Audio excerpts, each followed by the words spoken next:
నమస్కారం ఈటీవీ 360కి స్వాగతం. ముందుగా ప్రధాన అంశాలు. ప్రత్యేక హోదా కోరుతూ వైకాపా రాష్ట్ర బంద్, వాహనాల రాకపోకలను అడ్డుకుంటున్న కార్యకర్తలు. పెట్టుబడులకు ఆటంకం కలిగించేందుకు దుష్ట శక్తుల కుట్రలు, సదా అప్రమత్తతే మన కర్తవ్యం, సిఆర్డీఏ సమీక్షలో సీఎం నిర్దేశం.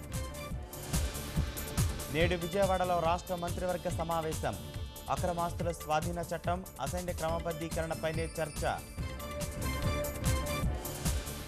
టీచర్ల బదిలీలు, పాఠశాలల హేతుబద్ధీకరణకు షెడ్యూల్, వెబ్ కౌన్సిలింగ్ ద్వారా నెల రోజుల్లో పూర్తి చేసేలా ప్రణాళిక. కృష్ణా జిల్లాలో ట్యూషన్ మాస్టారి కాఠిన్యానికి విద్యార్థి బలి, చావు దెబ్బలతో 20 రోజుల పాటు తల్లడిల్లిన చిన్నారి. 4వసారి భూసేకరణ ఆర్డినెన్స్ పై కేంద్రం వెనుకడుగు, మినహాయించిన 13 అంశాలకు చట్టంలో చోటిస్తూ ఉత్తర్వులు. అమ్మ లాలనంత మాధుర్యం, తేటతేనీయ మకరందం, మన వెలుగుల దివ్య తెలుగు భాషా దినోత్సవం నేడు. తోబుట్టువుల అనుబంధం, ఆప్యాయతలకు ప్రతీక, ప్రేమానురాగాల మాలిక రాఖీ పౌర్ణమి వేడుక.